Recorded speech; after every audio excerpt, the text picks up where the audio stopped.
But Sean, let's move into the upper three, and actually from last year, winning teams with winning records in the Pac-12, and we're going to move on into the Stanford Cardinal. And really the Cardinal, yes, they've got their quarterback coming back. I know it's Cardinal. I know that's the actual name, but would a pack of them be Cardinals? I don't know. Like, say, Andrew Luck, Kevin Hogan's in a room. Would be those are Cardinals? I would think that it would still play Cardinal. There'd be Cardinal alum. All right. Anyway. I was always one that I used to make the mistake of putting Stanford Cardinals whenever I wrote their name. But we also are from Illinois. I feel like at least it's a Chicago thing to add S's to things that don't need S's. Like Jules. Yeah, that was creepy. Anyways. That's exactly what you do when you're in the Chicago area. But we talked about the quarterback position with the last two teams. I want to switch it up. And this is a team that in the first round of the NFL draft had, yes, they're on two different sides of the ball, but they lost two big pieces in the top 10 of the NFL draft. Christian McCaffrey, no longer there for the Cardinals. Solomon Thomas on defense, no longer there for Stanford. I'm going to ask you. I know that it's been said that, you know what, David Shaw doesn't expect the Cardinal to take a step back even though they lost these two pieces. I'll ask you, which one's the bigger hit? That Christian McCaffrey won't be there for the Cardinal this year, or that Solomon Thomas won't be there this year? See, I think there should be two questions. Which one's going to be harder to replace? It's going to be McCaffrey just because... Who's going to be the bigger loss? It's going to be McCaffrey because he is one of the most dynamic playmakers we've seen in college history. I mean, watching him, he was unreal. The fact that he was the ball, catching the ball, being spread out to a wide receiver, being able to catch out of the backfield, being able to run the ball efficiently as he did. I mean, he was one of the most dynamic weapons we've seen in a long time in college football. However, who I think the easiest going to be replaced is going to be McCaffrey because you do have Bryce Love, who's a fantastic playmaker in his own right. So I think it's something where Solomon Thomas is a good player. I'm glad he's not on the Bears. I'm glad we didn't trade up to get him. But I think, at that position, Solomon Thomas, I think it's easier to at least, have a defense around him where, you're not giving the ball every single time to McCaffrey. Luckily, you do have a guy in Bryce Love to back up for him. So I think the bigger loss is McCaffrey. The easier guy to replace, though, is Bryce Love because you do have is McCaffrey because you have a guy like Bryce Love who is fantastic. Yeah, and I mean, there's two guys that will be looked on to replace those holes. You mentioned Bryce Love, where, to read another quote from Coach Shaw, he said that Bryce Love will be one of the most dynamic running backs in college football. Last year, 111 carries, 783 yards, 3 touchdowns, but that was behind Christian. The one thing I want to say, though, because we look at this and we see, obviously, Solomon Thomas and Christian McCaffrey leaving. The one thing that I look at is Bryce Love. Yes, he was there and he had a fantastic season, but you look at LSU where they had Fournette and Geis. Geis had games where he started. Geis had games where he could be explosive. There's also LSU fans that believe Geis is better than Fournette. But the thing is with that is we saw Geis be the only back. Where people where McCaffrey was there, it was the change of pace where they're tired out from McCaffrey. McCaffrey's run all over them. Then Bryce Love can attack. Not saying Bryce Love isn't a fantastic player. So what you're saying is Christian McCaffrey tired him out, and then Bryce Love went in for the kill. Well, and it's one thing too where McCaffrey could have still been on the field. Yeah, I didn't watch every single snap, but he had 111 carries. It's safe to say that McCaffrey was on the field for at least some of those carries, and the fact that they might have been more worried about McCaffrey. All I'm saying is that Bryce Love, we've never seen him in a starting role, and it's going to be interesting to see how he moves into it and how much of the McCaffrey effect takes place on him. Bryce Love is a fantastic athlete. He's a great runner. He's got great vision. I just wonder how much of McCaffrey leaving will hurt or help him because maybe he's able to, step out of the shadows of McCaffrey and say, hey, I'm just as good as McCaffrey. We're not going to suffer too much without Christian. Obviously, he was a fantastic playmaker for us, but I'm just as good. It's just, I wonder with that question, how can Bryce Love do in a starting role? Because we're, LSU fans, just to use that again, Geis had the starting role before. Yeah. Fournette was injured for most of those games. Geis was able to step up and be your number one back and thrive in that position where Bryce Love hasn't been that number one. Let me put it this way. The running back, out of the two, running back and the Solomon Thomas hole, I am less worried about Bryce Love than I am the man who is going to be taking over for Solomon Thomas, and that is defensive tackle Harrison Phillips, where he's the most experienced one on the group for the defensive front, and he posted last year 6.7 sacks and 6.7 sacks? 6.5 sacks.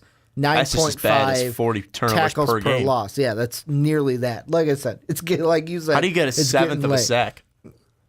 3 guys tackle? I don't know. 6.5 is what I meant. And then 9.5 tackles for loss. Comparing that to what Solomon Thomas had, he had 14 tackles for loss and 8.5 sacks. And I know you're going to say, well, Ricky, you can't expect him to come in and be exactly what Solomon Thomas is. But also Solomon Thomas is also on the field at the same time. So and also Harrison Phillips is on the field at the same time. So it's tough to say, well, Solomon Thomas did this, Harrison Phillips did this. Well, one was eating the other. One was taking sacks while the other was taking sacks. Both of them were putting pressure. So, but now with him off the field, will Phillips be able to be as dynamic as he was last year while trying to fill up for the numbers, sacks, and tackles for loss that are going to be absent with Thomas being in the NFL? And what if we flip it? What if Harrison Phillips left and Solomon Thomas stayed? Would Solomon Thomas be able to put up the same numbers? You could ask the same question. I'm just saying that it's one thing where I think Harrison Phillips might see a decrease in his numbers because he's not playing with such a dynamic guy with Solomon Thomas, but Harrison Phillips is a great player. You also look at Joliel Ferry, the linebacker in that back in the back field, not backfield, but behind those guys. Obviously, linebacker. It's fucking in the name. The middle unit. Yeah, the middle unit. I mean, we'll see how those two guys can step up, and if they can step up and be those producers and take up for what Solomon Thomas is leaving behind. I think that Solomon Thomas went number 3 in the NFL draft for a reason, but also I wasn't too sold on Solomon Thomas in general. I'm glad the Bears didn't pick him up. As a Bears fan, I just look at this, and I think that Stanford has pieces in place to at least be able to suffer some of the blowback with Solomon Thomas leaving. I think that's the reason why I said McCaffrey's the bigger loss, because McCaffrey's such a dynamic playmaker, and he could do so much for you, where Solomon Thomas, he was strong, he was quick, had all the moves, but then again, the defense is more of a unit, where the offense, as long as you have holes open, and even if you don't have holes open, guys like McCaffrey will find room to run and find room to score, where as long as you have all of these guys, all 11 guys working together, you can hide the fact that you don't have a dynamic playmaker. I'm going to put it this way, too. The reason why I feel like Solomon Thomas will be, and this might be a different question I'm answering, but if at the end of the season you wanted to ask the question or answer the question, which player was missed more, I think at the end of the year, Solomon Thomas will be the one that Cardinal fans miss more. And the reason why I say that is because last year, the only losses that you had on the schedule, Washington State, Colorado. Colorado, I think you can flip this year, because Colorado, I don't think, will be as good as last year. And actually, screw it. You don't have to flip it, because you're not even playing Colorado this year. There you go, Ricky. Look at the 2017. However, there are 2 opponents that you beat last year that I think, not because of Solomon Thomas, but his loss factored in with the differences in those teams for this year, might play into a different story. Whereas one's UCLA. The other's Notre Dame. I bring that in. Notre Dame could be one. No. Could be one. Like, let's see how they played. 17-10 was the score last year, if I am not mistaken. It was a very close game, and Notre Dame almost won it. Yeah, and we also had Deshaun Kaiser. Yeah, you also had Deshaun Kaiser. He's not neat. And you lost Everett Golson, or not Everett Golson, Malik Zaire, yeah, but he sucked. who's now in Florida. He was garbage. UCLA is one that could go differently, because I know Josh Rosen was active for that game, only quarterback that played, and you beat him. However, he's looking for a redemption season. The real game that I am circling on my calendars is September 9th, when you go to USC. You beat USC last year, 27-10. However, who was the starting quarterback then? Max Brown. Sam Darnold only threw 7 passes, and it wasn't the same Trojan team that we saw face Penn State in the Rose Bowl at the end of the year. And the other thing I want to bring up is on the quarterback side of Stanford, you look at Chris's injury. I want to say Christ whenever I read that name. Chris's injury. Will he be healthy? Will he be able to start? Because when you look at when he took over, he really propelled that offense. He propelled the Stanford team, where Stanford was kind of floundering early in the season. It wasn't until late they started making a push and getting back in the top 25. You look at the addition of Christ and what he was able to do. Christ, I keep saying Christ. Yeah. Christ, if he is able to be healthy by the team, then I think that game's going to be closer. But if you have Darnold and Chris isn't 100%, I think this could be a game that they will lose because you don't have your leader at quarterback, and Bryce Love might not be able to bring all of McCaffrey's abilities back and be able to make up for that. And then I don't know how much Ryan Burns is going to help. I don't know how much Costello is going to help. I know Costello was highly recruited. I know Costello was a big recruit for them. But will he be tenured enough, seasoned enough to go to USC and beat USC? I think it's something where that's the biggest question for Stanford is, will Chris be Chris be healthy and be able to be efficient against USC? Because if he's not, Stanford's losing that game. Yeah, no, and the thing that, and I look at the quote from another one from Coach Shaw, he said, and I quote, "We won't rush it if he's not, he being Chris, if he's not 100% at the beginning of training camp, that's fine. We're not going to hit the panic button. He's doing really well. We're gearing towards him participating relatively early, if not day one of training camp." Well, and one thing, too, that's interesting is on August 26th, they're going to Australia.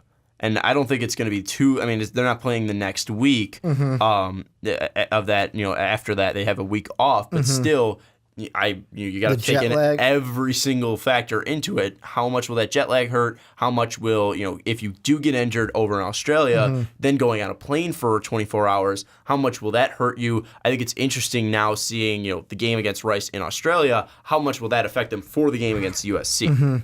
I mean, I think they're going to be back to California time. They're going to be, off jet lag by the time September 9th comes around. But how much will they be able to get prepped for USC? When is that prep going to start? Is a week, if they do, wait a whole week to start prepping, will a week be enough? How much is Shaw going to push him after going to Australia? And then even with, his injury, how much will that help him? So I think there's a lot of factors going into that USC game. That's why I would lean towards USC winning that game and, Stanford starting off their first 3 games 2-1. When I look at this schedule, it's very different than what we talked about with the other 3 teams. Instead of me saying this is how many wins you could get, I flip it. How many losses do I see on this schedule?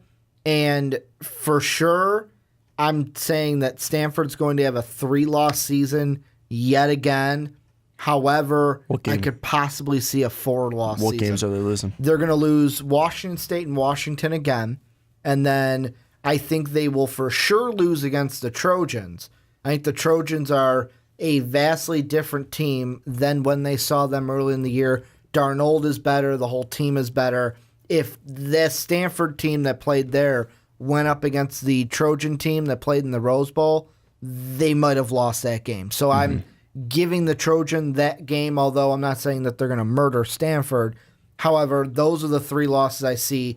UCLA could possibly be the 4th one. Yeah, I think I look at this, and I think that USC is a for sure loss for them. However, I'm not too sold on you for the Washington and Washington State games. You think they'll flip those this year? I don't know if they'll flip them, but I think it'll be definitely closer than what they were last year, being 44-6 and 42-16, because that was Chris ended up taking over them. Yeah. And those are later in the season now instead of being at the front of the season. Then Chris might be healthy. Love might be more seasoned as the starting back. I think those are games, especially that Washington game. That one's, giving me a little bit of anxiety as a Washington fan because you have to go to Stanford. You have to play Stanford. Chris is most likely going to be healthy. This team might be 100%. This team might be ready. I think the losses might come in the front of the season instead of the back half of the season. So I can see them losing possibly maybe 3 games, like you said, but 2 games. I think USC and Washington, those games are probably I would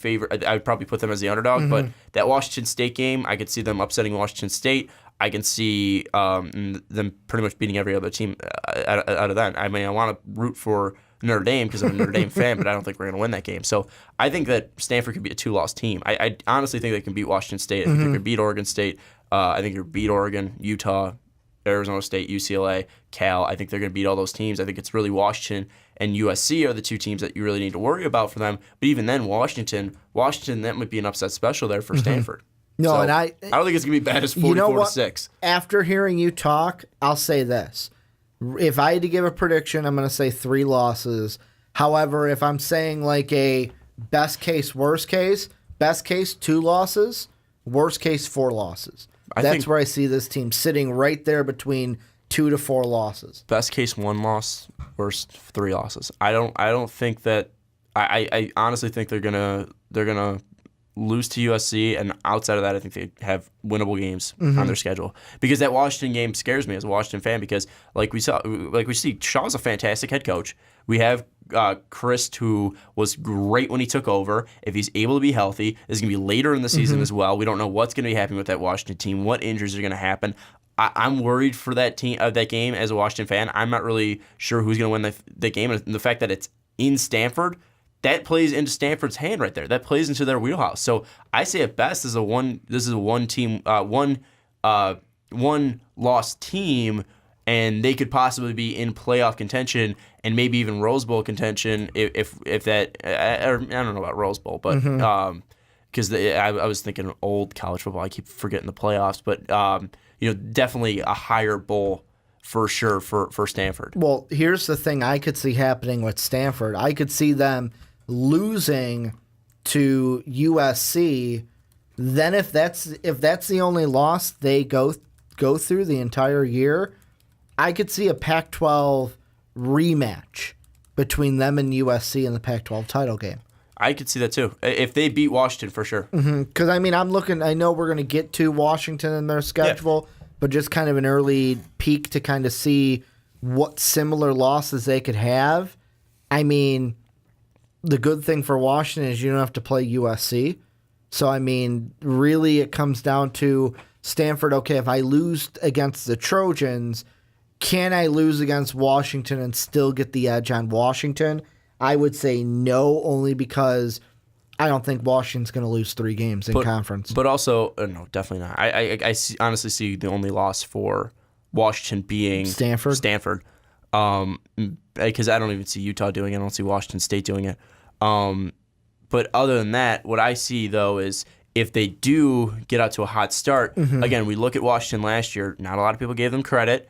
And that was fair because they got blown out by USC. And then also the way that they lost to Alabama, they might be like, well, we see what they did against a top-tier team. They didn't deserve to be in the playoffs there, where Stanford does at least have a better, I would say at least, kind of profile, just because Shaw's a high-profile coach. They've been there before. Andrew Luck, Harbaugh built up a really nice program there. USC's been a powerhouse throughout, whatever, how many years, 50, 60 years in college football. They're a respected program. Also, their game against Penn State proved that they can be there. I think Washington, especially if they lose to Stanford late in the season and it's not a pretty loss, I think that could really knock out Washington completely.